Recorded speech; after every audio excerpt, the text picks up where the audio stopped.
నువ్వేమన్నా విచారణ చేసావా? స్టేట్మెంట్ తీసుకున్నావా వీళ్ళ దగ్గర? ఇంత పద్ధతిగా అంటే లీగాలిటీ ఎక్కడా మిస్ అవ్వకుండా, లీగల్ ప్రొసీజర్ ఎక్కడా మిస్ అవ్వకుండా చట్టరీత్యా లేదా మనీ ట్రాన్స్ఫర్ చేసి కొన్ని ఏమన్నా డబ్బులు అకౌంట్ ట్రాన్స్ఫర్ చేయకుండా కొన్నారా? డబ్బులు ఇచ్చేప్పుడు కానీ లేదా పేపర్ అడ్వర్టైజ్మెంట్ ఇవ్వకుండా కొన్నారా? పోనీ ఆనుకుని పోనీ ఏమన్నా నంబర్లు మార్చేసారంటకి చంద్రబాబు నాయుడు ప్రభుత్వం ఇచ్చినటువంటి అగ్రిగోల్డ్ ఆస్తులకి ఏమన్నా సరిహద్దులు చేస్తుందా? అసలు సంబంధం లేదు. అగ్రిగోల్డ్ ఆస్తులకి జోగి రమేష్ గారు వాళ్ళు కొనుక్కున్న ఆస్తికి అసలు సంబంధమే లేదు కదా.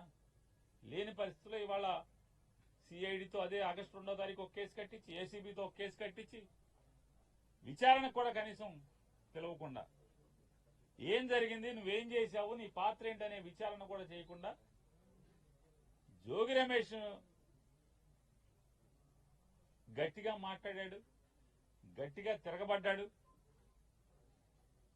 జోగి రమేష్ ని రాజకీయంగా ఎదుర్కొనలేక, రాజకీయంగా నన్ను తిట్టాడు కాబట్టి, నన్ను ఎదిరించాడు కాబట్టి, నేను జగన్మోహన్ రెడ్డి గారిని తిడితే నా మీద తిరుగుబాటుగా మళ్లీ నా మీద మాట్లాడాడు, విమర్శించాడనేటువంటి కక్ష కడుపులో పెట్టుకుని రమేష్ ని ఏమీ చేయలేక మానసికంగా వేధించడం కోసం జోగి రమేష్ గారి కొడుకు మీద ఈ రకమైనటువంటి వాళ్ళ బాబాయ్ మీద అక్రమ కేసులు పెట్టి చంద్రబాబు నాయుడు గారికి ఒకటే చెప్తున్నాం, నీ ఇష్టం రాష్ట్రంలో ఉన్నటువంటి 175 నియోజకవర్గాల్లో ఉన్నటువంటి వైఎస్ఆర్ పార్టీకి సంబంధించినటువంటి అందరినీ కూడా లోపలేసుకో, నీ మీద పోరాటం చేసేది ఖాయం.